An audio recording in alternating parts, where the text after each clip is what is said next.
आज़िम अफ़रीदी बाहर निकले तो उनका बेटा आरिम अफ़रीदी तेज़ी से उनके जाने पड़ा। Hey dad, you are looking so handsome. वो बोला तो जौहन वो धीमा था मुस्कुरा दिए। सामिया अफ़रीदी भी कुछ देर के बाद बाहर आ चुकी थी। देवर जी कहाँ है? सामिया ने पूछा। लो वो आ गए आपके देवर जी। उसने सीढ़ियाँ उतरते अल्तमिश को देखते हुए कहा, अस्सलाम वालेकुम, कैसी हैं भाभिया? आपको इससे क्या? मुझे पता चल चुका है कि आप दोपहर से आ चुके हैं, मगर एक बार भी आपने मिलने की कोशिश नहीं की। ऊपर से आई भी इतने दिन के बाद है। सामिया ने न रूठे अंदाज में कहा, आई एम सो सॉरी, मैं मसरूफियत की वजह से आ नहीं सका। तो मसरूफियत इतनी ज्यादा थी कि समझ ही ना आई। आपको तो पता है मेरी मूवी की शूटिंग खत्म होती तो मैंने आना था ना। और रही बात आपसे ना मिलने की, तो मुझे पता था कि आप सोई हुई हैं, तो मैंने कहा चलो अभी थोड़ा सा आराम कर लेता हूँ। तो बस मैं तो अपने भतीजे साहब से नहीं मिला, हालांकि इनका फर्स्ट सॉन्ग रिलीज होने वाला है। तो कॉन्ग्रेचुलेशन, अल्तमिश हल्का सा मुस्कुराते हुए कहा। तो आर्यन जल्दी से उनके गले लग गया। थैंक यू सो मच चाचू, वो मुस्कुरा कर बोला। अब चले, अल्तमिश ने कहा और सबके साथ बाहर की जाने को भर गया। वो लोग होटल पहुंचे और फिर मेहमानों को इस्तकबाल इस्तकबाल करने के बाद सब लोग आर्यन की मूवी की हीरोइन महजबीन के मुंतजिर थे। फिर स्पॉटलाइट्स की रोशनी में एक लड़की अंदर दाखिल हुई, जो कि लाइट्स के जलने पर जल्दी से अपनी आंखों के आगे अपना बाजू रख चुकी थी।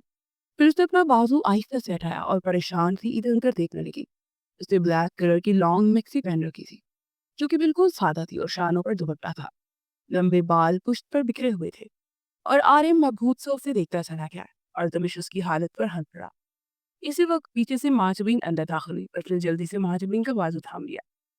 जब तमाम लाइट्स ऑन हुई तो सब तेजी से इनकी जाने पड़े। आलिम ने फूलों का एक बुके महाजबीन की जानी बढ़ाया। उसने नजाकत से थामते साइड टेबल पर रख दिया।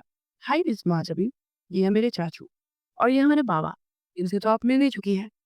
वो अल्तमिश से तारुफ करवाते हुए बोला, ये मेरी सिस्टर है राइका। उसने उस बड़ी बैकर का तारुफ करवाया। अल्तमिश ने गौर से उसे देखा। उस क्रीम से ज्यादा हकीम थी, खासतौर पर उसके चेहरे की मासूमियत। हालांकि वो एक डांसर, मॉडल और एक्ट्रेस थी, मगर ऐसी लड़कियों की मासूमियत शोबिस की दुनिया खा जाती है। फिर भी उसमें एक अजीब सी कशिश थी, जिसने काफी अरसा कबल ही अल्तमिश को अपनी जानब को दर्जा कर लिया था।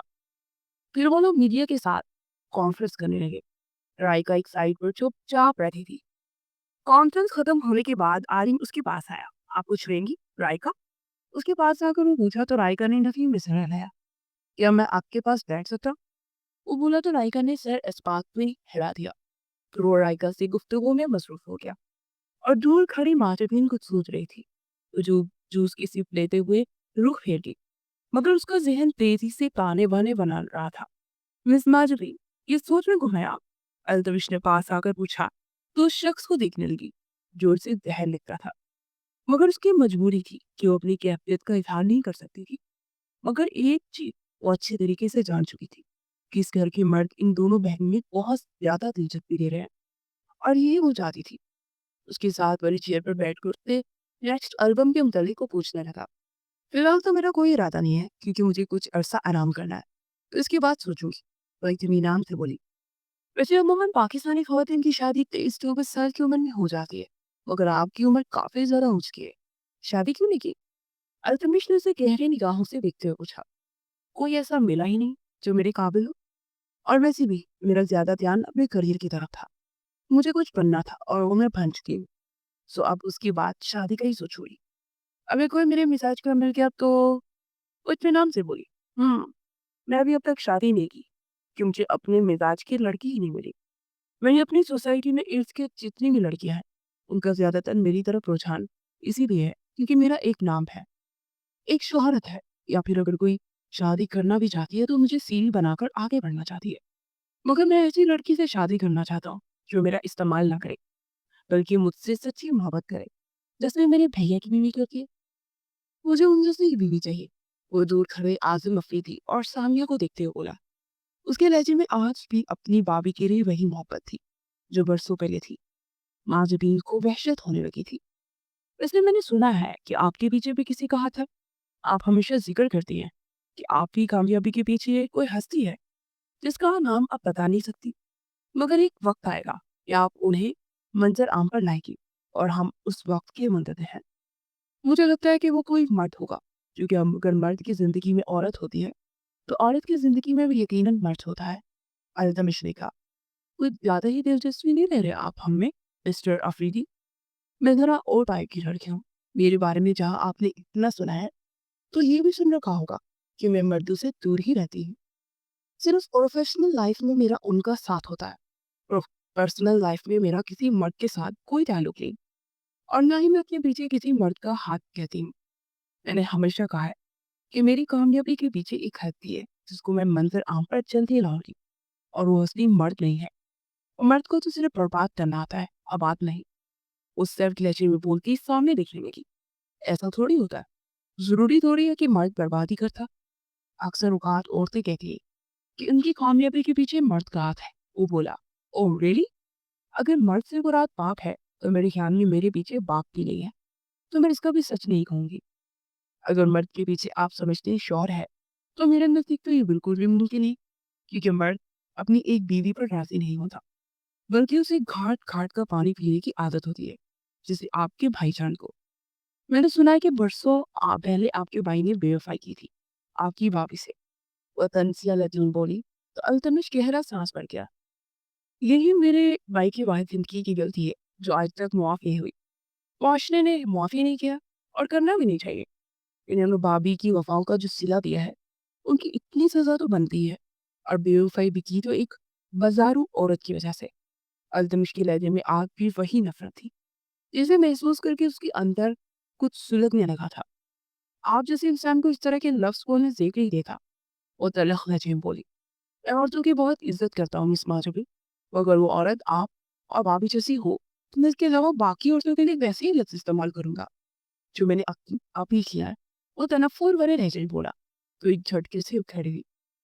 मुझे एक ज़रूरी काम याद आ गया है, मैं चलती हूँ। वो स्मार्ट लहजे में बोली और फिर उठकर तेज़ी से राइका की जानी पड़ी। चलो राइका घर चलते हैं, मेरी तबीयत कुछ ठीक नहीं है। वो बोली तो सामिया और आज़िम खान उनके पास आ गए। ऐसे कैसे? खाना खाकर जाइएगा ना? सामिया ने कहा। बहुत शुक्रिया, लेकिन मैं घर का ही खाना पसंद करती हूँ। बाहर का खाना मुझे पसंद नहीं है। ओह! चलें, फिर एक काम कीजिएगा, संडे को आप हमारे घर आइएगा और आपकी पसंद के मुताबिक हम खाना बनाएँगे। आपको जो भी पसंद हो, आप हमें बता दीजिएगा। सामिया ने कहा, बहुत शुक्रिया, मैं आपको सोचकर बताऊँगी। वो बोली और फिर रायका के साथ बाहर की जान पड़ गई। अगले दिन अल्तमिश अपनी एक्सरसाइज मुकम्मल करने के बाद अंदर आया। आरिम लाउंज में बैठा किसी गहरी सोच में गुम था। क्या बात है भतीजे, कहाँ खोए हुए हो? चाची यार, फोन को फोन का मुंतजर हूँ, मिस माजुबीन के। उन्होंने कुछ बताया ही नहीं कि उस संडे को आ रही हैं कि नहीं। वो मुस्तरफ सा बोला तो अल्तमिश के लबों पर गहरी मुस्कुराहट हो गई।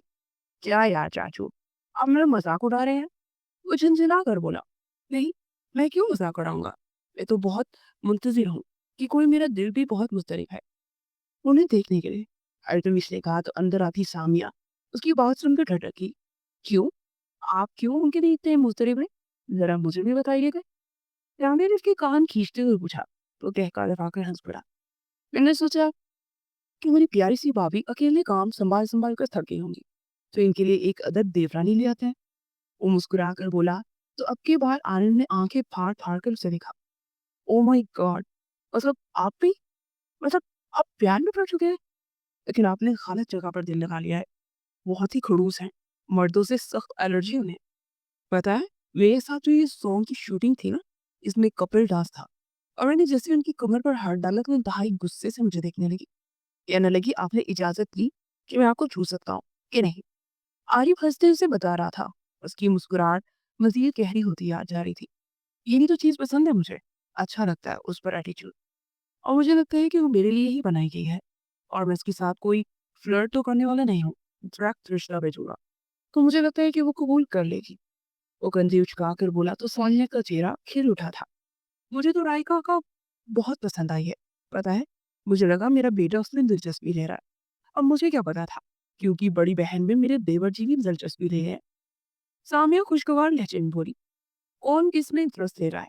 अंदर दाखिल होते आजिम अफरीदी ने पूछा तो सामिया ने उसे सारी बात बताई।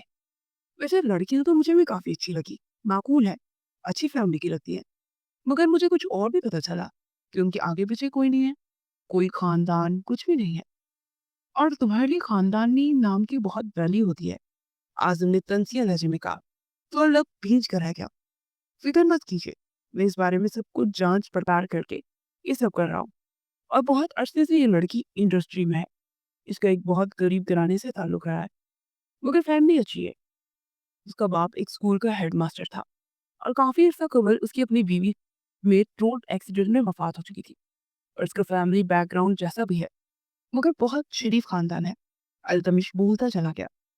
फैमिली बैकग्राउंड का क्या करना है? वो तो इंसान बना ही लेता है। इसलिए ये कह रहा हूँ कि एक बार फिर से सोच लो।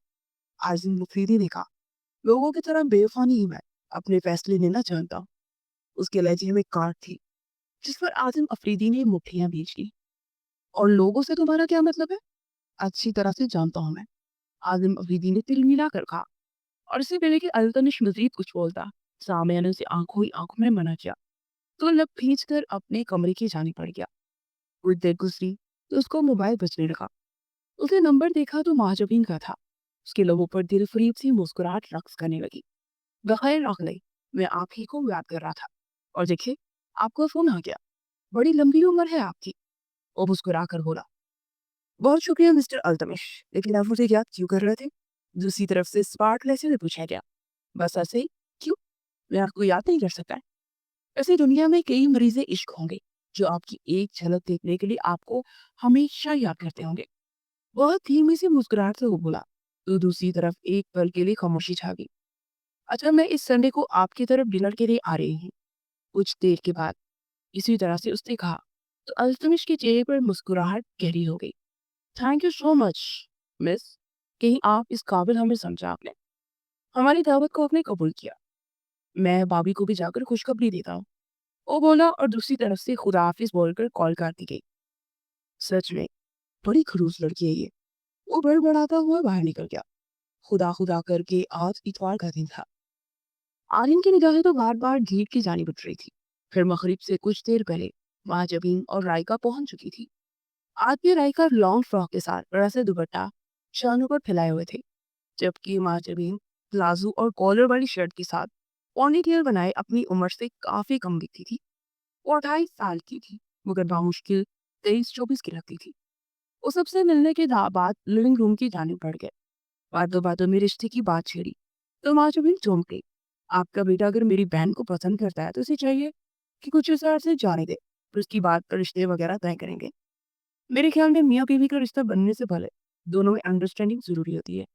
और अल्तमिश से रिश्ता बनाने से पहले उन्हें मुझे अंडरस्टैंडिंग के लिए मुलाकातें करनी चाहिए। उस संजीदगी से बोली। हम एक दूसरे को जल्दी ही अंडरस्टैंड करेंगे। और इसी तरह आरिम और आयका भी। मैं आपके मुतालिक काफी अरसे कबल से सोचना शुरू कर दिया था और मैं कभी बिना सोचे समझे कोई फैसला नहीं करता। अल्तमिश बोला तो उस शख्स को हैरानगी से देख रही थी। वाकई अपने फैसलों में बहुत ज्यादा जल्दी करता था। आई एम सॉरी, इस तरह रिश्ते तय नहीं होते। और मुझे रायका को इन बातों के बारे में सोचने के लिए कुछ टाइम चाहिए। जब तक मैं कंफर्टेबल नहीं हूँ, मैं इस रिश्ते के लिए नहीं मान सकती। उन्होंने संजीदगी से बोली तो अल्तमिश ने धीमी सी मुस्कुराहट से सुने खा और दिल ही दिल में अपनी पसंद को सराहा। आपको जब इजी लगे आप हमें बता दीजिएगा, लेकिन अगर आपकी हाँ हुई तो उसके बाद हम लोग चंद दिन भी नहीं रुकेंगे। उससे अगले दिन ही हमारा निकाह होगा। अल्तमिश ने कहा तो इसकी बेकरारी पर दिल ही दिल में उस्ताजिया अंदाज में हंस पड़ी। कुछ देर के बाद वो लोग वापसी के लिए निकल आए और राय का मुंह का मूड इंतहाई खराब था। और वो जानती थी कि इसकी वजह उसका झूठ बोलना है। घर जाकर भी रायका ने उससे कौन बात की थी और सीधी अपने कमरे की जाने पड़ गई। अगले दिन वो सुबह उठी तो उनकी बड़ी बहन शबनम उसे खुशनकीन निगाहों से देख रही थी। और वो उसकी अंदाज से ही समझ चुकी थी कि उसे बात का पता चल चुका है। तुमने इतना बड़ा झूठ बोला? सीधा कह देती ये तुम्हारा एक बड़ी बहन है, मर चुकी है वो। शबनम तनक कैसे बोली तो उसने तरफ कर उसे देखा। मरे आपके दुश्मन। वो अच्छी तरह जानती हैं कि मैंने वो सब क्यों बोला, क्योंकि मैं नहीं चाहती कि वो आपसे मिले। उस पार्ट लहजे में बोली। क्यों? आप क्यों नहीं चाहती कि वो लोग आपसे मिले?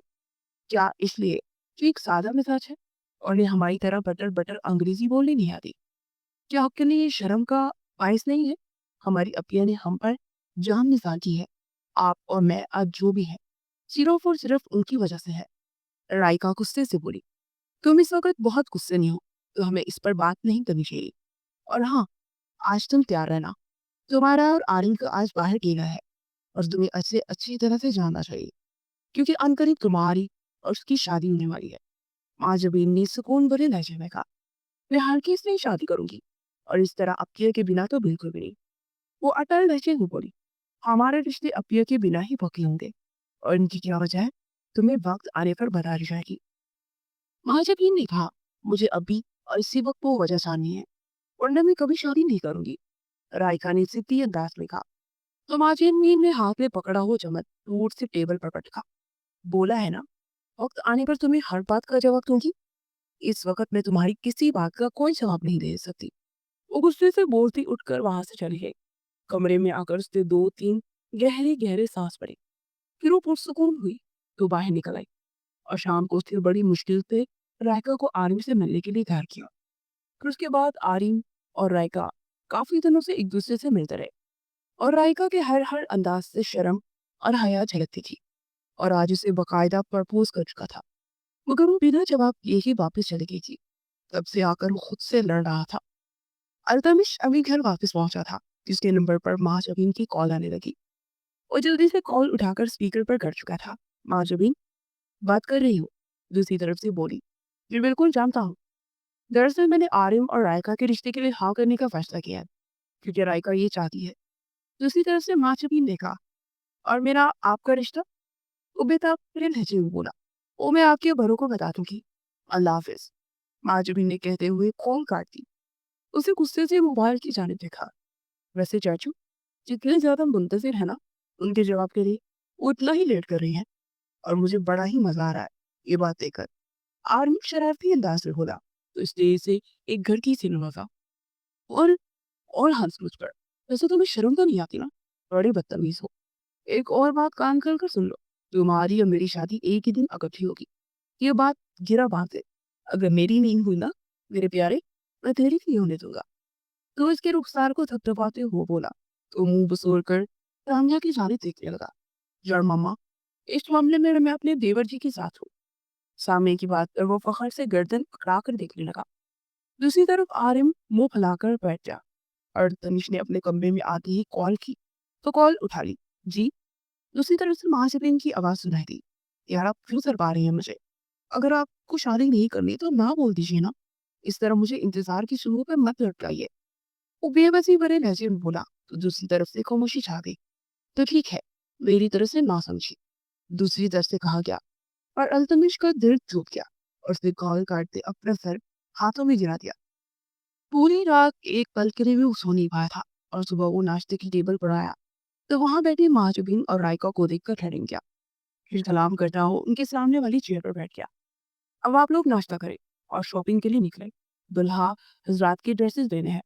बस दुल्हनों के लिए ड्रेसेस महाजबीन की बौतीक से ही आने थे। जो दूल्हा वो दूल्हा जाकर खुद देख ले।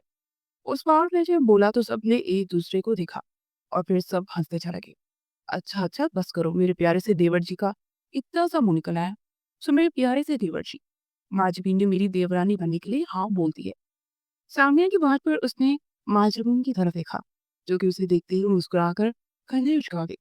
अच्छा, मतलब मेरे साथ प्रैंक किया गया? वो गहरा सांस भरता हुआ बोला तो सब फिर से हंस पड़े। फिर नाश्ता करके उन लोगों ने शॉपिंग की, और वो दोनों वापस चली गई। जुमा के दिन होटल में उनका निकाह हो चुका था।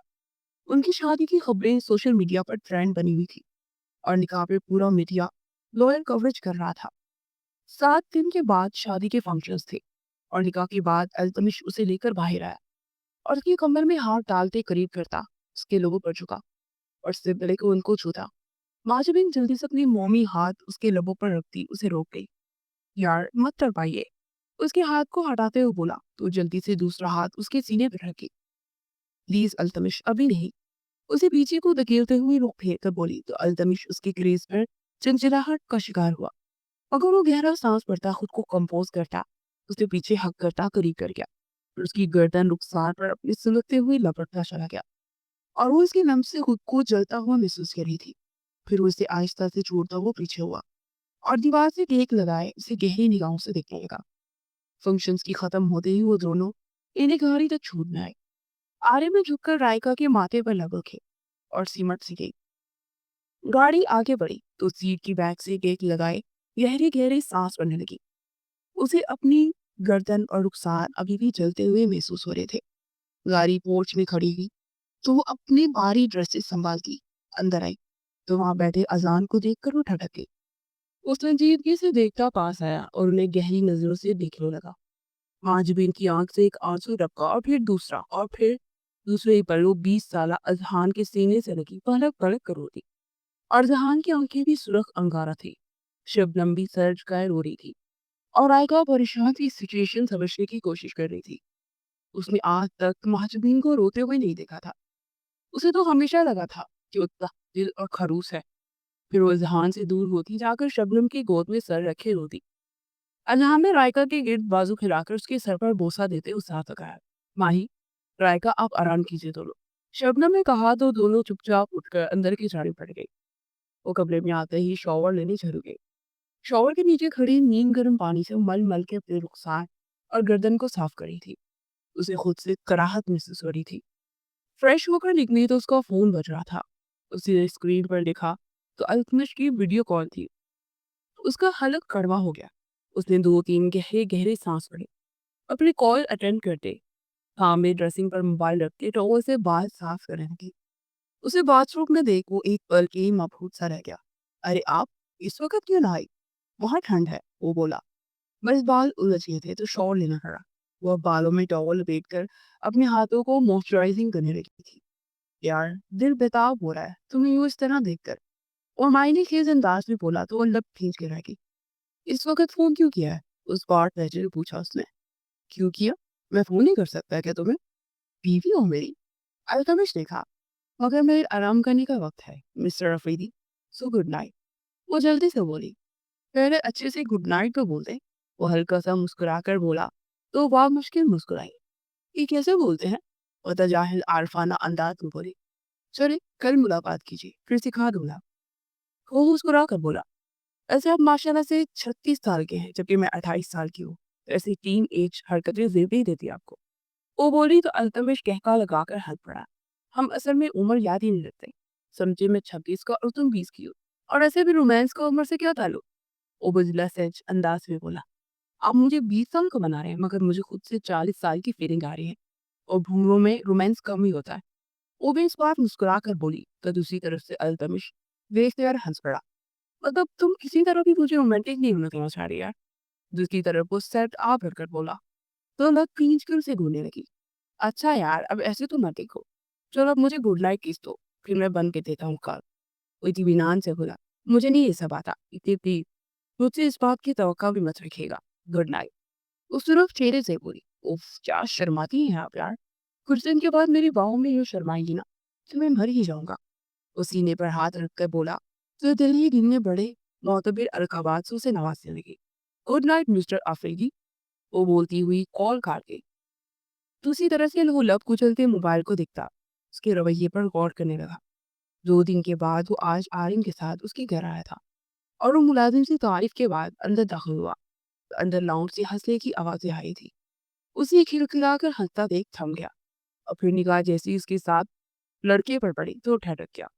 उसकी सूरत न जाने की मानूस सी क्यों लगी थी। उसने सर झटक कर दरवाजा नॉक किया। वो तीनों पलटे और उनकी चेहरों की मुस्कुराहट गायब हो चुकी थी और उसकी जगह घबराहट ने ले ली थी। अरे आप लोग इस तरह आप बिना बताए? रायका घबरा कर बोली। हमने सोचा कि चलें आज आपके घर जाकर आपको सरप्राइज दे देते हैं। वैसे ये कौन है? अल्तमिश ने अजहान को देखते हुए पूछा। ये अजहान जाती है मेरा भांजा। आज अभी ने कहा।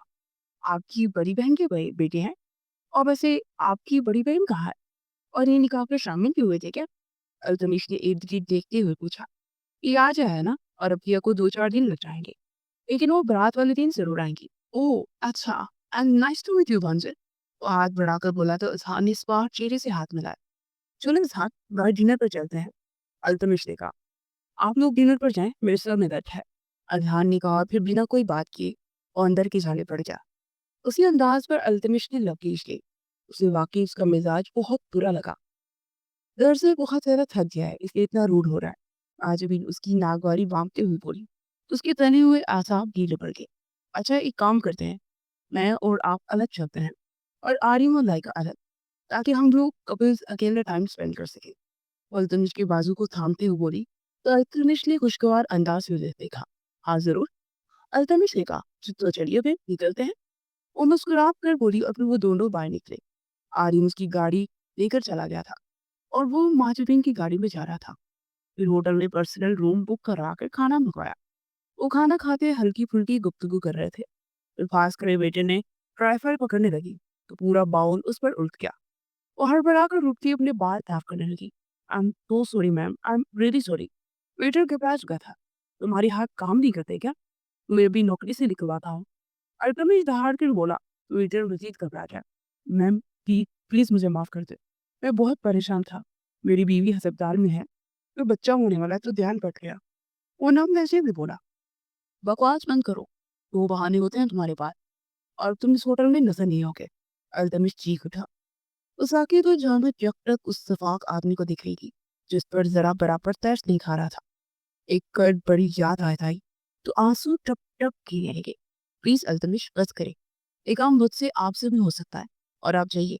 प्लीज ये कुछ पैसे रखिए। वो जल्दी से अपने पैसे पैसे निकाल कर उस वेटर को देते देते हुए बोली। तो अल्तमिश ने हैरानी से उसे देखा। वो वेटर दोने देता बाहर निकल गया। ये सब क्या है? अरे ऐसे लोग पैसों के लिए ऐसा कहानियां करते रहते हैं। उसने खुद को बचाने के लिए कहा। और तुझसे पैसे हासिल करने के लिए सारी कहानी डरी है। अल्तमिश ने चटक कर बोला। आपको कैसे पता कि वो कहानी कर रहा था? क्या पता वो सच कह रहा हो? मैंने उसको चंद हजार रुपए दिए हैं, लाखों करोड़ों नहीं, जिसे वो महल तामीर कर लेगा। वो नम लहजे में बोलती जा रही थी। और बेच तरफ मैं चेहरा हाथों में छुपाए रोती। और अल्तमिश तो उसकी यूं रोने पर सर पर आ गया। अरे अरे क्या हो गया? ऐसे क्यों रोने लग गई? वो बेताबी से बोला। गुर्बत से बड़ा दुख कोई नहीं होता। आप ये दर्द नहीं समझ सकते। वो बोली। I am so sorry. तुम ठीक कह रही हो। मुझ जैसे सोने का चम्मच लेकर पैदा होने वाला इंसान वाकई इन हालात का अंदाजा नहीं कर सकता जिससे एक गरीब इंसान गुजरता है। वो लग पीछ कर बोला। मैं वॉश करके आती हूँ। वो कहती हुई वॉशरूम की जाने पड़ी।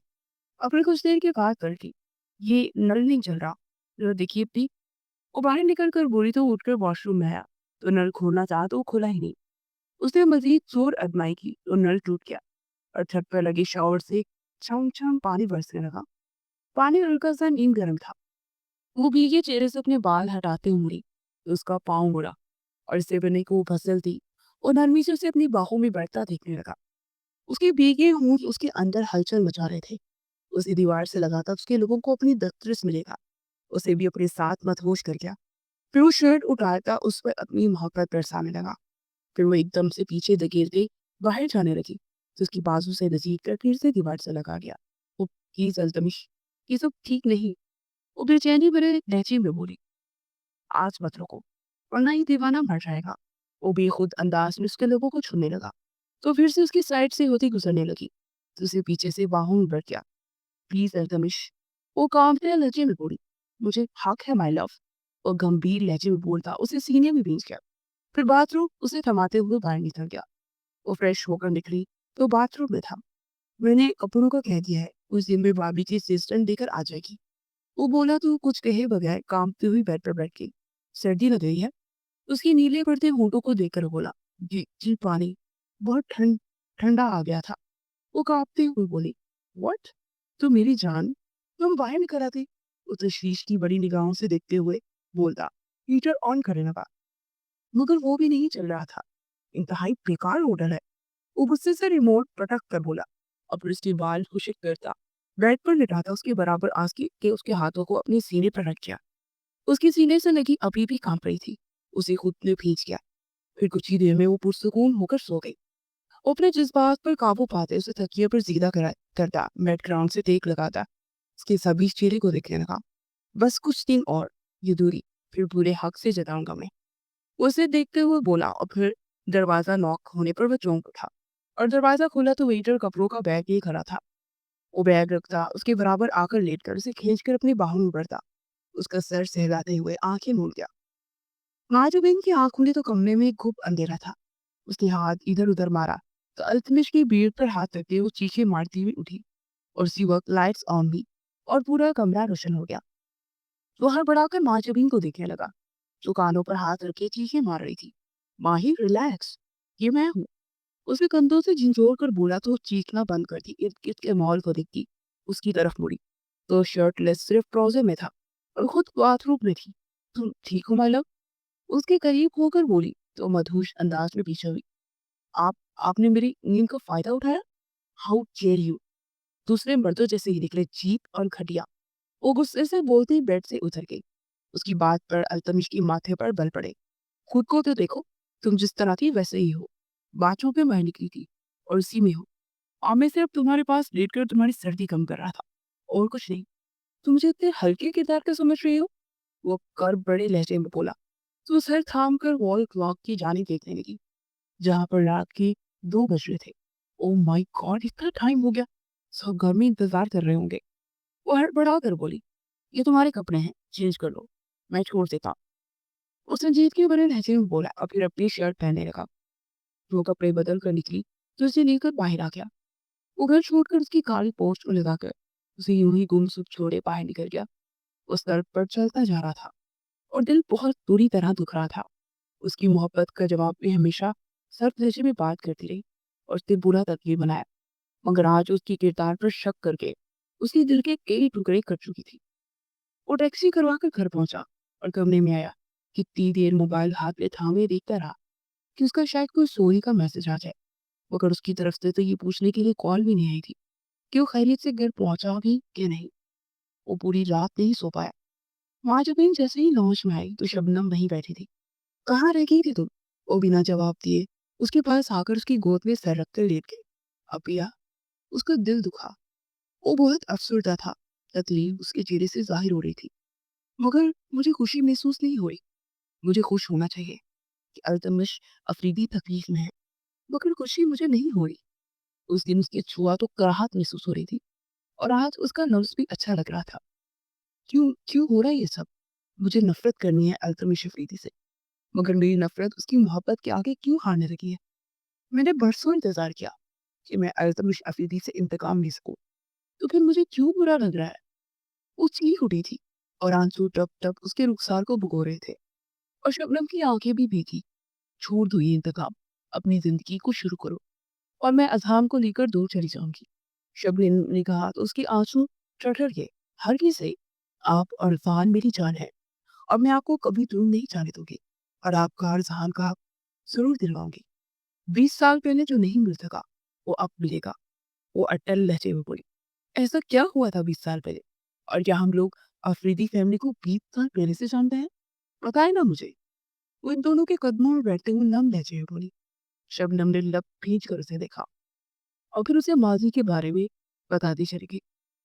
20 साल पहले ताराबाई के कोठे की 16 साल शबनम के चर्चे जगह जगह हो चुके थे और जब से उसे स्टेज की डांसर के तौर पर इनवाइट किया गया था, वहां की परफॉर्मेंस के बाद मशहूर प्रोड्यूसर आजम अफरीदी इस छुई मुई सी नाजुक लड़की पर पूरी तरह मिटा था। और इस दिन उसने ताराबाई की चौखट को पकड़ लिया। "देखो आजम मियां, ताराबाई की बेटी है वो और ताराबाई अपना पेट पालने के लिए सिर्फ उसका मुजरा दिखाती, मगर जिस्म फरोशी नहीं करती।" ताराबाई ने कहा, "मैं जिस्म फरोशी की बात नहीं करता रहा। मैं शबनम को अपनी बीवी बनाकर पाना चाहता हूँ।" वो बोला तो ताराबाई ने बेयकीनी से उसे देखा। "वाह मियां, अच्छा तरीका है निकाह करके अपनी हवस पूरी करने का।" वो तंजिया देती हुई बोली। "नहीं ताराबाई, आपकी बेटी को रुखसत करके ले जाऊंगा। बस कुछ अरसा इंतजार करना होगा।" वो जल्दी से बोला तो ताराबाई ने ओट में खड़ी अपनी मासूम कली को देखा और फिर कमरे की तरफ देखा। "आपा, अगर शब्बो चली गई तो फाको की नौबत आ जाएगी।" कमली ने कहा, "नहीं, ऐसा कभी नहीं होगा। आप लोगों का सारा खर्चा पानी मेरे जिम्मे है। मैं अपनी जिम्मेदारी से पीछे नहीं हटूंगा।" आजिम अफरीदी ने कहा तो ताराबाई गहरी सोच में डूब गई। "अगर इसे तुम इज्जत के साथ रुखसत करना चाहते हो तो मैं राजी हूँ।" ताराबाई ने कहा। और फिर उसी दिन शबनम और उसका निकाह हो गया। वो शबनम से अकेले में मिला तो छुई हुई सी लड़की को उसे करीब देखते मजीद दीवाना हो गया। फिर वो हफ्ते के 3 दिन उसके पास आता था, उसके साथ अहद करता, उससे मोहब्बत की बातें करता और शबनम उसकी मोहब्बत पर यकीन करते चले गए। उसने शबनम को सख्ती से नाचने से भी मना किया था और जिनसे ताराबाई का कोठा वीरान हो चुका था, मगर ताराबाई फिर भी बहुत मुतमिन थी। लेकिन कमली को कभी भी किसी तरह का चैन नहीं था। उसे ना जाने क्यों डर लगता था कि शख्स भी एक न एक दिन छोड़कर चला जाएगा और उनके फाके के दिन आ जाएंगे।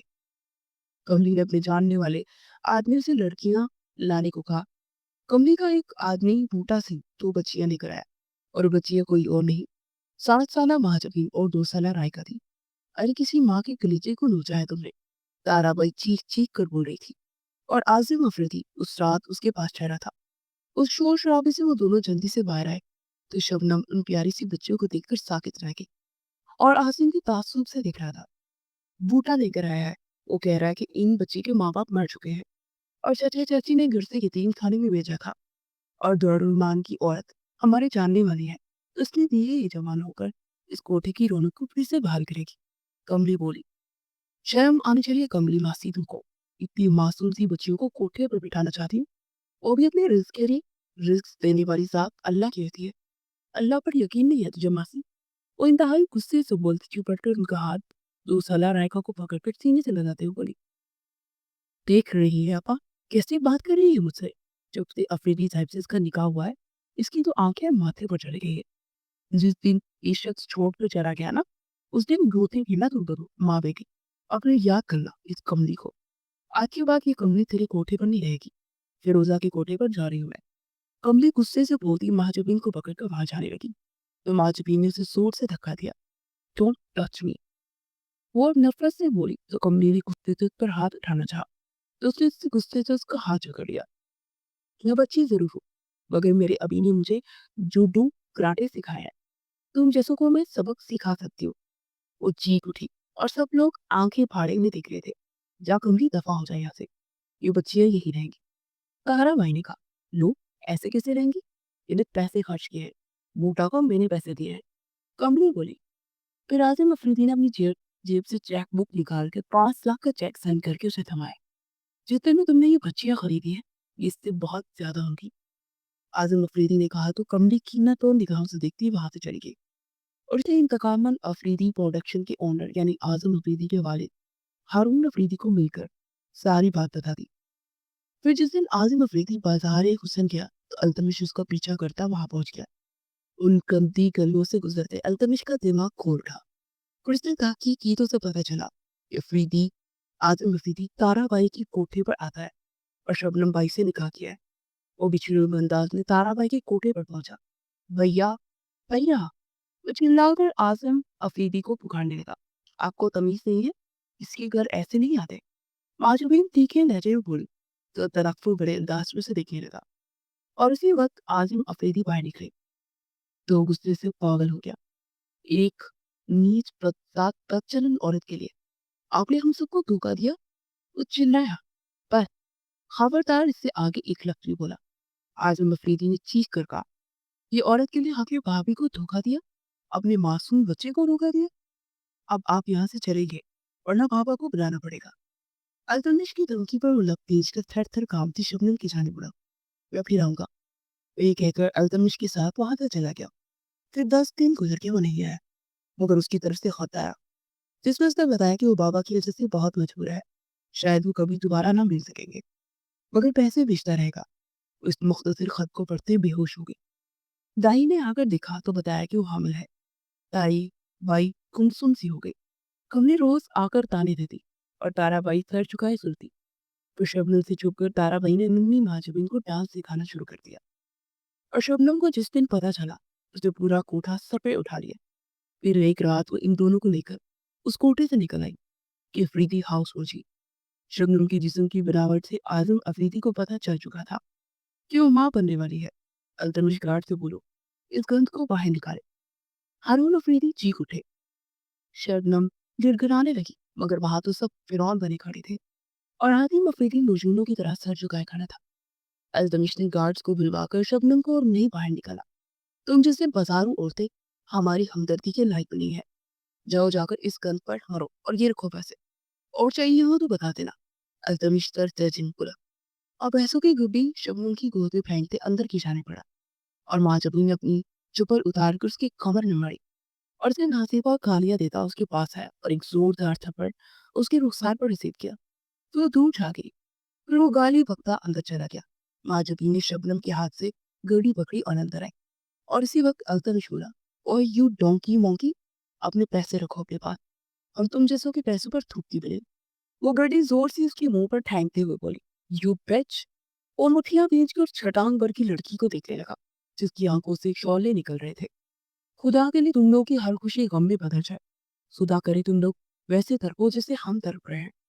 वो आठ सारा महाजबीन चोली उठाकर कह रही थी, और पहली बार हारून अफरीदी के कदम लड़खड़ाए थे। अल्तमिश ने उसके बालों से पकड़ा और उसे खींचता हुआ बाहर लाकर सड़क पर फेंका। मैं आऊंगी, मैं वापिस आऊंगी, और बड़े मान से आऊंगी। वो चिल्ला कर बोली, जस्ट गो टू हेल। वो फनकारा और दरवाजा लॉक कर दिया। एक दाई की घर के सामने शबनम दर्द से तड़प रही थी, और इसके लोगों ने उनकी मदद की। शबनम ने दो जुड़वा बच्चों को जन्म दिया, जिसमें एक बेटी पैदा होते ही फौत हो गई, और जहान बहुत कमजोर था। गंदे मंदे कपड़ों में निपटे शबनम अजहार को सीने से लगाए तरफ तरफ कर ऐसी रो कि सबकी आंखें भीग गई। दिन गुजरते जा रहे थे। वो लोग रूह की सुखी उन्हें दे देते। फिर शबनम एक दिन उन्हें देकर दारुमान चली गई, और वहां की मैडम अच्छी थी। कुछ दिन में शबनम और माजबीन टीना और रोना सीख चुकी थी। और फिर एक दिन मैडम की मदद से शबनम वहां से लेकर उन्हें एक मोहल्ले में शिफ्ट हो गई। वो और महाजुबीन लोगों के कपड़े सीती थी, और दिन में महाजुबीन और रायका स्कूल जाती, और साथ महाजुबीन दुनिया जहान के डांस सीख रही थी। ऐसी महारत से नाचती कि सब बेखुद होकर देखते रह जाते। 8 साल गुजर चुके थे, और वो कॉलेज के एक फंक्शन में एक ड्रामा में हीरोइन का किरदार अदा कर रही थी। और एक्टिंग के साथ डांस देखकर एक थिएटर वाले ने उसे अपने थिएटर के लिए काम करने को कहा। और फिर थिएटर से वो डायरेक्ट एक फिल्म के लिए साइन कर दी। शोबिस की दुनिया में चली गई। महज 2 सालों में उसे अपना एक मुकाम बना लिया। फिर वो 20 साल की थी जब उसने घर खरीदा और अपने बाप अकरम जैदी के नाम की तख्ती लगवाई। वो महजबीन जैदी आज शोबिस की दुनिया का सितारा बनी थी, और इसी शख्स की बीवी भी, जो बरसों पहले धक्के मारकर उन्हें अफरीदी विला से निकाल चुका था। वो बाजी से हॉल में वापस आई तो रायका के चेहरा आंसू से तर था। उन लोगों को अपनी इज्जत बहुत प्यारी है, और मैं इन कमजोरों का फायदा उठाते उनके घर जाऊंगी। और मेरे बारे में जानने के बाद अल्तमिश अफरीदी के चेहरे के तासुरात कैसे होते हैं, ये देखने के लिए मैं बहुत बेताब हूँ। मारजबीन ने कहा, मुझे कोई फिक्र नहीं है मेरी जिंदगी बर्बाद होती है कि नहीं, मगर ऐसे लोग सबक सिखाना सच में बहुत लाजिम होता है। मैं आपके साथ हूँ। रायका ने कहा, नहीं मेरी जान, तुम इस बारे में आरिम से कोई भी बात नहीं करनी, और मुझे यकीन है वो लोग भी आरिम तक ये बात पहुंचने नहीं देंगे। ये इंतकाम में अकेली लूंगी। मैंने बताऊंगी कि मैंने बरसों पहले जो उनसे वादा किया था ना, वो पूरा कर दिया है। महाजबीर ने कहा, फिर आंखें साफ करती अपने कमरे की जानिब बढ़ गई। आज उनकी शादी का पहला फंक्शन था। वो लोग स्टेज पर बैठे थे, और अल्तमिश उनकी तरफ देख रहा था, जिसका चेहरा आज भी हर किस्म के जज्बात से आरी था। न जाने वो इतनी पत्थर दिल क्यों थी। फिर उसका हाथ थाम कर टेरिस पर चलाया। क्यों हो तुम ऐसी? तुम्हें कोई फर्क नहीं पड़ता क्या कि मैं तुमसे नाराज हूँ? तुमने उस दिन मुझे हर्ट किया, और एक बार भी सॉरी नहीं बोला। उसके कंधों से थामते हुए बोला, आप नाराज थे मुझसे? मुझे लगा कि मसरूफ है, मेरी तरह और नाराज क्यों थे? वो इतनी मामूली सी बात पर हद होती है किसी चीज की। वो इसके हाथ पीछे हटाती दूर होने लगी, तो इसकी खींच कर अपनी बाहों के हिसार में ले गया। क्यों दरबा रहे हो मुझे? कोई दुश्मनी है क्या? ऐसा तो कोई दुश्मनों के साथ भी नहीं करता होगा, जैसा तुम मेरे साथ करती हो। क्यों हो तुम इतनी पत्थर दिल? उसकी कंधों पर अपने लब रखते हुए गंभीर लहजे में बोला। तो कर्ब से अपनी आंखें मीची। उसका ये छूना, उसकी ही बातें उसके दिल में हलचल सी मचा रही थी, और वो बार बार खुद को याद करवा रही थी, कोई यहाँ पर इंतकाम लेने आई है, ना कि मोहब्बत देने। मगर बदतमीज दिल मान ही नहीं रहा था। आनी, यहाँ है आप? अजहार की पुकार पर वो गहरा सांस भरता पीछे हुआ। ओ आई एम सॉरी, गलत टाइम पर लगता है एंट्री करती, लेकिन बहुत जरूरी काम है तो आपकी बेगम साहिबा को लेकर जा रहा हूँ। अजहार ने कहा, फिर इसका हाथ थामे नीचे की जानी पड़ गया। वो भी सिर्फ आ पता उनके पीछे नीचे आ गया। फिर मेहंदी के फंक्शन के फारिग होकर वो लोग घर के लिए निकल गए। वो घर पहुंचे तो शबनम का रो रो कर आंखें सुरख थी। क्या हो गया पिया? क्यों रो रही हैं आप? क्यों? तुम्हें नहीं पता मैं क्यों रो रही हूँ? अपनी जिंदगी को बर्बाद कर रही हूँ, तुम दोनों। अब मैं कुछ भी नहीं कर पा रही हूँ। शबनम हिचकियों से रोती हुई पड़ी। आप फिक्र मत कीजिए, कोई नहीं बर्बाद हो रहा। वो अपनाएंगे, अपनाएंगे और अपने घर में लेकर भी जाएंगे, क्योंकि अल्तमिश अफरीदी को अपना नाम नसब बहुत प्यारा है, और अपने खानदान के वकार पर कोई भी दाग बर्दाश्त नहीं कर सकता। और मैं उनसे कोई जाती इंतकाम नहीं ले रही। आपका हक लेने के लिए सब कर रहे हैं। हमारे साथ जो कुछ भी हुआ मैं उसे भूल जाना चाहती हूँ। मेरा सिर्फ और सिर्फ फोकस इस बात पर है कि इल्तहान को उसके बाप का नाम मिले और आदिम अफरीदी पूरी दुनिया के सामने उसे अपना बेटा तस्लीम करे। छोड़ दो इस मकसद को। कल मैं शादी पर नहीं जाऊंगी और मेरा ना जाना ही बेहतर है। शबनम ने कहा। तो ठीक है, फिर कल सुबह कोई हम में से इस घर में नहीं जाएगा और वहां उन दोनों की बारात हमारा इंतजार करती वापस पलट जाएगी। वो इत्मीनान से बोली तो शबनम ने झंझला कर उसे देखा। कल के लिए तैयारी मुकम्मल कीजिए क्योंकि अब इस रात से पर्दा उठ जाने का वक्त आ चुका है और आपको फाइनली उनके सामने जाना है। उस पार्ट नजीम बोली और फिर उठकर अपने कमरे की जाने पड़ेगी। अगले दिन बारात पहुंच चुकी थी और दोनों स्टेज की जानी पड़ी जहाँ पर उनके दूल्हा हजरात उनकी इस्तकबाल के लिए खड़े थे। मीडिया कवरेज कर रहा था। हर तरफ उनकी जोड़ियों को सराहा जा रहा था।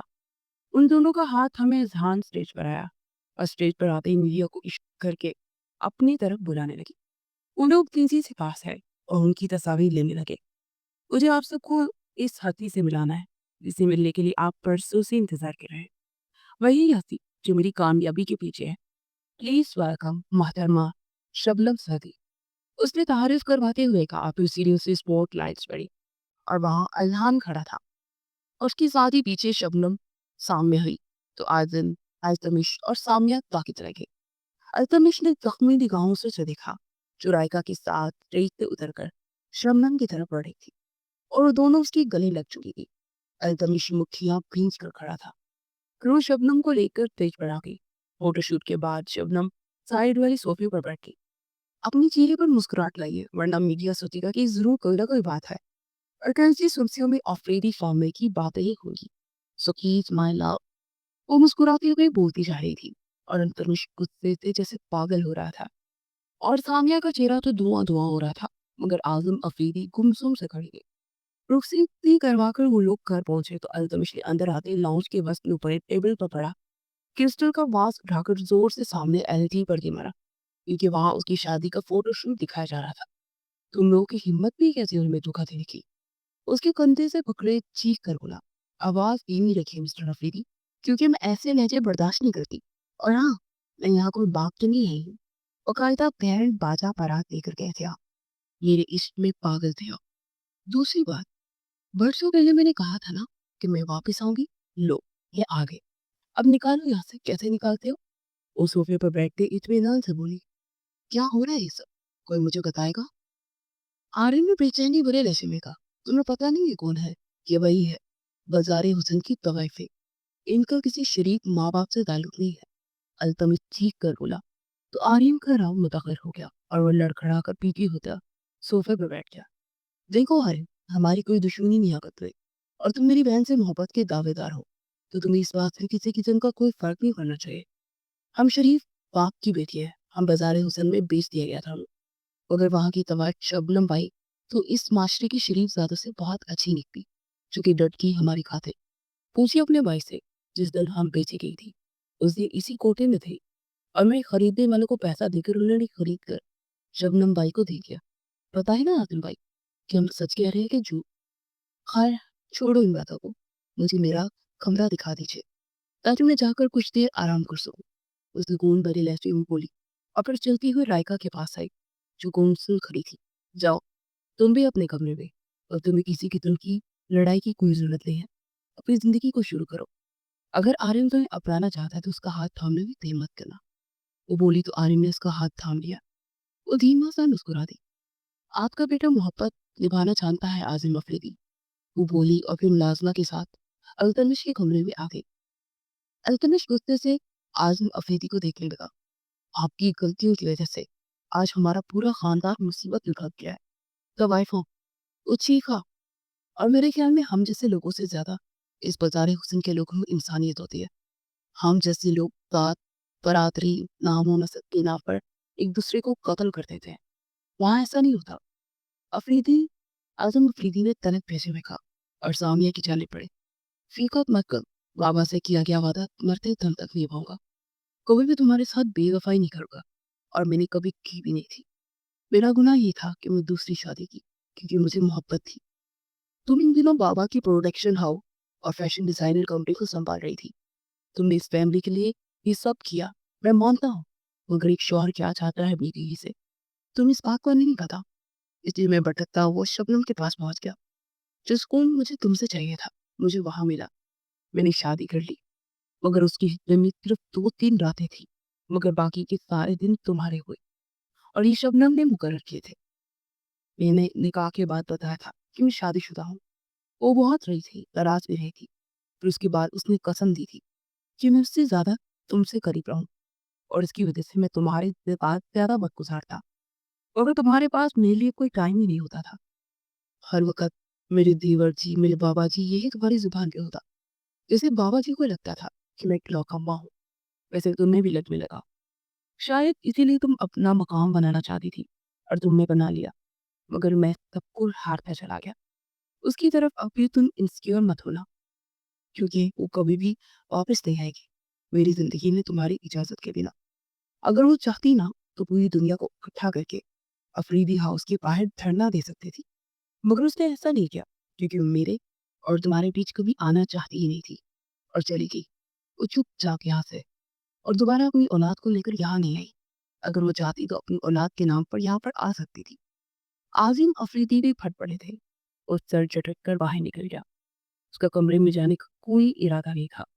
वो वहाँ से निकलकर अपने फ्लैट पे पहुंचा, जहाँ पर उसकी दोस्त जो कि एक्ट्रेस भी थे, वहाँ भी मौजूद थी। उसने गुस्से में अपने लिए अल्कोहल उबाई और कितनी देर बैठा उस हराम मशरूब को अपने अंदर उतारता रहा। अब आज तो आपकी शादी है ना, तो यहाँ पर क्यों है आप? माया ने कहा आते के सवाल कर डाले। मेरी बीवी ने मुझे धोखा दिया है। उसने मुझसे मोहब्बत नहीं है। वो कर बड़ी लहजे में बोला। किस किस्म का धोखा सर? माया ने पूछा। और इससे पहले कि कुछ बोलता, उसकी बंद बंद आंखें होती चली गई और सुबह जब आँख खुली तो वो बेड पर शर्टलेस मौजूद था और कमरे में सिसकियों की आवाज़ आ रही थी। उसने गर्दन मोड़कर देखा तो माया घुटनों में सर दिए बैठी थी और उसकी जिस्म में मौजूद कपड़े जगह-जगह से फटे हुए थे। और बढ़ाकर उठता उसके पास आया। क्या हुआ है माया? मुझे बर्बाद कर दिया आपने। अपनी हवस पूरी कर ली। आपने रात मुझसे। वो बोली तो अल्तमिश बदक कर पीछे हटता, फटी-फटी निगाहों से उसे देखने लगा। बकवास मत करो। झूठ क्यों बोल रही हो तुम? अच्छी तरह से जानता हूँ तुम जैसी लड़कियों को। वो गुस्से से दहाड़ा और फिर जल्दी से शर्ट पहनता वहां से निकलता चला गया। वो घर पहुंचकर सीधा अपने कमरे की जाने पड़ा। वो कमरे में आया तो दुश्मने जान सुकून सी बेड पर बैठी चाय पी रही थी। हे, गुड मॉर्निंग स्वीटहार्ट। उठकर उसके पास आकर उसके गले में बाहें डालकर बोली। उसके हसीन चेहरे पे निगाहें चुरा गया। क्या हुआ? आज किस करने को गिरी है कह रहा बेबी को? तुम तो इतना बेताब थी मुझे छूने के लिए। अब क्या हुआ? कितनी ना? अपने होंठ उसके चेहरे के पास लाते हुए बोली। तो उसने खा जाने वाली निगाहों से उसे देखते उसके जबड़े बेचकर दीवार से चिपकाया। तुम जैसी लड़की पर मैं थूकना भी पसंद नहीं करता। तुम तवाइफों का काम ही यही है, दूसरे के घरों में आग लगाना। वो तलक लहजे में बोला तो उसकी बात पर महाजबीन का चेहरा सुर्ख हो गया। अपनी हद में ले मिस्टर अल्तमिश। मैंने आपसे पहले भी बोला कि मैं दवाई की हूँ। वो तब कर बोली, प्लीज मेरे मुंह मत तको। मेरा दिमाग पहले ही बहुत ज्यादा खराब हुआ है। वो गुस्से से बोलता वॉशरूम की जाने पड़ गया। वो फ्रेश होकर बाहर लॉन्च में आई था। किसी वक्त इंस्पेक्टर उमर अंदर दाखिल हुए। Mister Altamish Afridi, you are under arrest. वो बोला तो सब चौंक कर खड़े हो गए। किस जुर्म में? आसिम अफरीदी गुस्से से बोले। मिस माया का रेप करने के जुर्म में। इंस्पेक्टर की बात पर सबने बेयकीनी से उसे देखा तो कर्ब से आंखें मीच गया। मैंने कुछ नहीं किया इंस्पेक्टर। वो लड़की झूठ बोल रही है। वो गुस्से से बोला। सारे सबूत आपके खिलाफ है और मिस माया ने खुदकुशी करने की कोशिश भी की है। इंस्पेक्टर ने कहा फिर उसको हथकड़ी पहनाकर बाहर लाया तो वहां मीडिया पहले से मौजूद था। इस तरह तरह तरह के सवाल हो रहे थे और वो जेल में बैठा जल कूद रहा था। 3 दिन गुजर चुके थे। इंस्पेक्टर उमर ने उसके खिलाफ सबूत मजीद मजबूत कर दिए थे। वो परेशान सी खड़ी थी कि अजहान उसके पास आया। आनी चलिए, इस घर ने अब आपके लिए यहाँ पर कुछ नहीं रखा। उसने कहा तो जख्मी निगाहों से देखने लगी। नहीं अजहान, अल्तमिश के लिए वक्त वक्त बहुत कुचल है। उसके लिए नाम सब कुछ बहुत अहम है। अब मैं उसका ये दाग मिटाना चाहती हूँ। वो बोली। आपको लगता है कि वो इंसान बेगुनाह है? आप शायद देख नहीं रहे कि सारे सबूत उनके खिलाफ है। अजहान ने कहा, "ए इजहान, मेरा दिल कहता है कि उसने कुछ भी गलत नहीं किया। हमें मामले की तह तक पहुंचना चाहिए और तुम मेरी मदद करोगी ना?" उसने कहा तो इजहान ने लब खींच कर सर इस्बात में हिलाया। बाहर खड़ी सामिया की आंखें भीगी। वो दरवाजा खोले अंदर आई तो वो दोनों चौंके। थैंक यू माधुरी, तुम सच में बहुत अच्छी हो। शबनम ने तुम लोगों की बहुत अच्छी तबीयत की है, सामिया नमने से बोली। और फिर अजहान के रुखसार को हल्का सा थपथपाकर बाहर निकल गई। अजहान ने अपने एक दोस्त जो कि जासूस था उसको सारी सिचुएशन बताई तो उस लड़के का पीछा करने लगा। 2 दिन के बाद उसने जो इन्फॉर्मेशन दी वो सुनकर वो लोग चौंक गए, क्योंकि वो लड़की इंस्पेक्टर उमर की मंगेतर थी। जैसे ही उसे इंस्पेक्टर उमर के खानदान के बारे में पता चला वो मजीद चौंकी और उसी दिन अजहान के साथ उसके घर पहुंची तो दोनों उन्हें देखकर चौंके। धोखे के अलावा कुछ नहीं लाता ना आप लोगों को। वो सोफे पर बैठते हुए तंजिया लजीम हुई तो सब लोग चौंके और माया ने बेयकीनी से पहलू बदला। क्या करते आई हो तुम यहाँ? तुम जैसी बेहुदा तवाइफ लड़कियों के मुंह नहीं लगते हम लोग। वो तरफ कर बोला। ओ अच्छा, अपनी मंगेतर को अल्तमिश के साथ बिस्तर पर सुलाकर तुम तो बहुत अच्छे बन गए हो और शरीफ भी। वैसे मेरी तवाइफ बनने के पीछे वजह नहीं जानना चाहोगे? तुम्हारे अपने ही है इंस्पेक्टर उमर, तुम्हारा बाप साजिद सदी, जो कि बदकिस्मती से मेरा चाचा भी है। वो तरफ लजीम बोली तो उमर फटी फटी निगाहों से उसे देखने लगा और फिर नाराज होकर सर थाम कर बैठ गया। वैसे मेरे चाचा जी नजर नहीं आ रहे। उदिन और लजीम बोली तो उमर ने नम आंखों से उसे देखा। कुदरत ने तुम्हारे साथ बुरा किया है ना, और देखो अल्लाह ने हमें क्या क्या दे दिखाया। बाबा को कुछ अरसे के बाद फालिज का अटैक हो गया था और अरसा तक इसी तरह रहे और अल्लाह से इतने गुनाहों की माफी मांगते थे और आप लोगों को ढूंढने का भी कहा, मगर आप लोग मिले ही नहीं। और उसके बाद फिर मेरी छोटी बहन अलीजा वो अल्तमिश से मोहब्बत करती थी, मगर अल्तमिश ने उसे रिजेक्ट कर दिया और मेरी बहन ने गुस्से में आकर सुसाइड कर ली। मैं पिछले 5 महीने से माया के साथ लेकर उस शख्स को बदनाम करने के लिए प्लान बना रहा था, मगर हमें मौका ही ना मिल रहा था। तो फिर बिलाखिर उस दिन मौका मिला और मैंने अमाइनस की अल्कोहल में ड्रग्स भी बना दी ताकि उसे इतना नशा हो कि वो किसी किस्म की मज़ाहमत ही ना कर सके और उसे कुछ याद भी ना रहे। और मैंने वहां पर आकर से शर्टलेस बेड से लटाकर रात भर वही इंतजार किया और फिर दिन चढ़ने के बाद माया अपने कपड़े फाड़कर उसके बेड के पास बैठ गई और उस पर रेप का इल्जाम डाल दिया और मैंने सारे सबूत उसके खिलाफ कर दिए और मैं उसके खिलाफ मजीद सबूत इकट्ठे करता ही जाऊंगा कि वो किसी को मुंह दिखाने के लायक भी नहीं रहेगा। इंस्पेक्टर उमर तनफ्फु बड़े लहजे में बोला, तुम्हारी बहन को वो गुनाहगार नहीं है, मुझे मालूम है। वो शुरू से ही जिद्दी थी।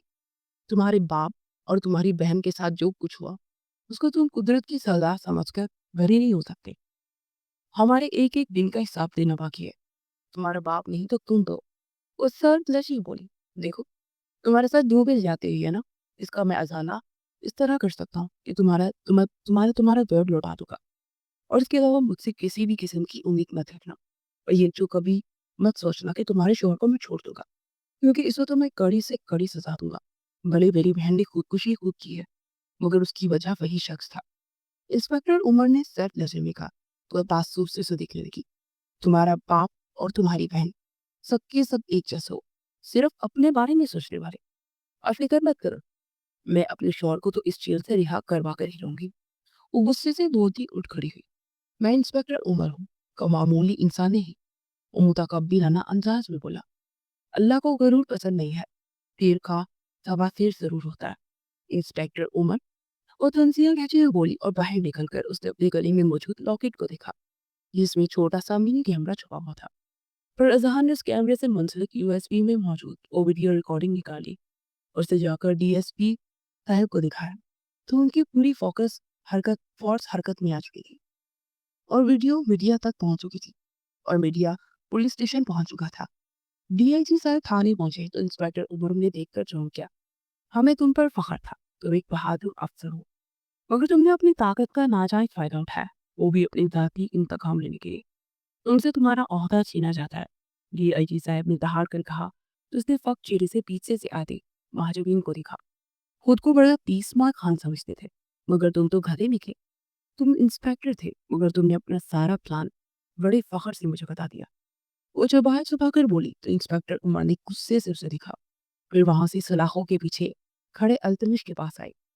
1 हफ्ते में वो बेहाल हो चुका था और उससे बाहर निकली तो वहां मीडिया उनका मुंतजर था, मगर किसी के लिए भी कोई सवाल का जवाब दिए बगैर उसका हाथ थामे गाड़ी के जानी पड़ गई। घर पहुंचे तो सामिया और आजिम अफरीदी बाहर खड़े उनका इंतजार कर रहे थे। आपका हमारी फैमिली का बहुत बड़ा एहसान है, जिसको हम कभी नहीं चुका सकते। सामिया ने उनके हाथ को थामते ही कहा तो वो हल्का सा मुस्कुरा दी।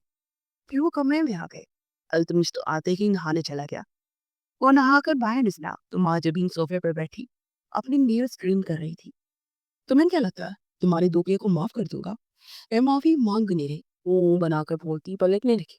क्या अल्तमिश ने उसे बाजू से खींचकर दीवार से लगाकर उसके लबों को अपनी दस्तरस में ले लिया। उसी सीने पर मुके बरसाती उसे पीछे करने की कोशिश कर रही थी, मगर उसकी शिद्दत बढ़ती ही जा रही थी, यहाँ तक कि होंठ जख्मी हो गया। फिर वो पीछे हटा, उसने टेबल पर पड़े टिश्यू बॉक्स से टिश्यू निकालकर उसने नीचे लग पर रखा तो नाक गारी से उसे दिखने लगी। उसकी हसीन निगाहों से वो निगाहें चुराकर पलटा और सिगरेट केस उठाकर बाहर निकल गया। वो झूले में बैठा आर्यन के मुतालिक सोच रहा था। इसने रायका को न सिर्फ अपनाया बल्कि बहुत बातों पर पर्दा भी उठाया। वो खुद पे शर्मिंदा था। अगले दिन सुबह माजुदीन उठी तो बाहर एक रौनक लगी थी। वो मुंह हाथ धोकर नीचे आई तो वहां बैठी सामने के साथ बातें करती शबनम को दी। उसके कदम ठहर गए। अदनान और आरिम सर जोड़े कोई बात कर रहे थे और अल्तमिश आजिम अफरीदी एक साइड पर बैठे लैपटॉप पर लगे थे। उलझी सी उठकर किचन की जानी पड़ गई। फिर शाम को शबनम वापस ले गई तो वो बेचैन सी आकर उनके पास बैठ गई। यहाँ पर क्यों बैठी हो? घर क्यों नहीं किया था? वो झंझला कर बोली। क्यों भाई, तुम्हें क्या तकलीफ है? और अब तो मेरी भाभी यही रहेंगी, तुम्हें कोई एतराज है? अल्तमिश ने उसके पीछे आते हुए कहा तो उसने आंखें फाड़ फाड़ कर उस खड़ूस को देखा जो कि मुस्कुरा रहा था और शबनम की आंखों में भी खुशी और नमी थी। सच? वो नम लहजे में बोली तो शबनम ने सर झुका लिया। फिर रात को वो कमरे में आई तो अल्तमिश उसी का मुंतजिर था। वो जल्दी से दूसरी तरफ मुंह करते लेट गई। फिर अल्तमिश का हाथ उसकी कमर से लेकर रुखसार पर ठहरा तो उसकी धड़कन फुक सी गई। फिर उसे बाजू से खींचकर सीधा करके डायरेक्ट उसकी आंखों में देखने लगा। निगाहें क्यों नहीं मिला रही हो? हिम्मत नहीं है क्या? उसकी थोड़ी से थामते गंभीर लहजे में बोला। तो इसने आहिस्ता से नजरें उठाकर उसे देखा और फिर जल्दी से झुका गई। अल्तमिश हल्का सा मुस्कुराते उस पर झुका और फिर उसके चेहरे के हर हर नक्श पर लपकता चला गया। जोर से आंखें मीच कर सांस रोके बोली दीदी, माए सांस तो ले लो। उसके कान की लो को लबों से छूते हो बोला, मगर वो हनूर यूं ही ले लेगी। आई एम सॉरी, लाखों करोड़ों बल्कि दुनिया में जितनी भी गिरती है उतनी बार सॉरी। तुम्हारी हर तकलीफ की वजह बनने पर सॉरी। उसके कान की लो को लबों से दबाते हुए बोला। उसने सिसकारी पड़ी और फिर उसकी आंखों के किनारे से आंसू बहने लगे। अल्तमिश ने उसे बाहों में बढ़ा तो उसके सीने पर लगी तरफ तरफ कर रो दी। बस मेरी जान, आज के बाद इन आंखों में कभी आंसू नहीं आने दूंगा। वो गंभीर लहजे में बोला तो उससे अलग होती थोड़ी दूर हुई। तो अभी माफ करने को तैयार नहीं हो? वो गहरा सांस भरते हुए बोला। मैं बहुत थकी हुई हूँ, मुझे नींद आई है। वो बोली तो अल्तमिश कहना सांस भरकर रह गया। अगले दिन सुबह वो उसकी उठने से पहले कमरे से बाहर निकल गई थी और शबनम और सामने के साथ बैठी मैगजीन देख रही थी। ये जब भी वो फ्रेश सा बाहर आया और नाजमा को साइकिल कहता उसके पास आकर बैठ गया। उसके बैठने पर जल्दी से उठी और बाहर स्विमिंग पूल एरिया में आ गई। कुछ देर के बाद वो भी चाय का मग थामे वहां आया और उसे धूल सी टेक लगाए उसे देखने लगा।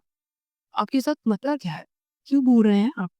वो हल्का सा मुस्कुराता मग साइड पर रखते इसकी जाने पड़ा तो हड़बड़ाकर पीछे होने लगी और यहाँ तक कि वो स्विमिंग पूल के किनारे पर पहुंच गई।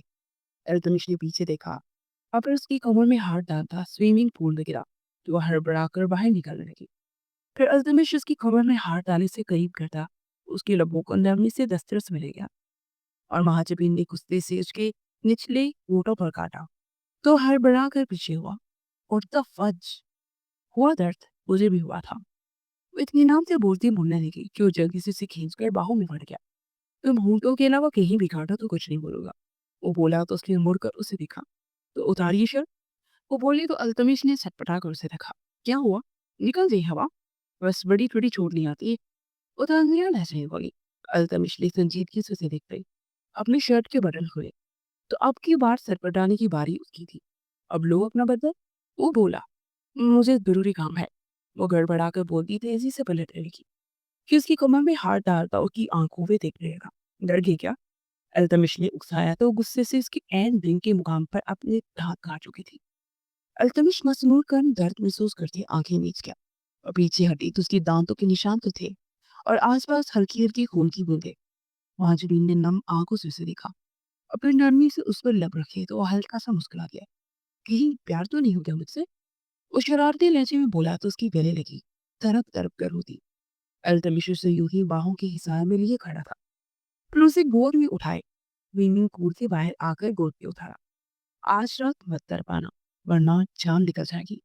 अल्तमिश ने हाथ उससे तरफ कर अपना हाथ उसकी लबों पर रख दिया और फिर जल्दी से हटा भी लिया। रात को अल्तमिश कमरे में आया तो व्हाइट कलर की शेफरन की साड़ी में क्या बता रही थी।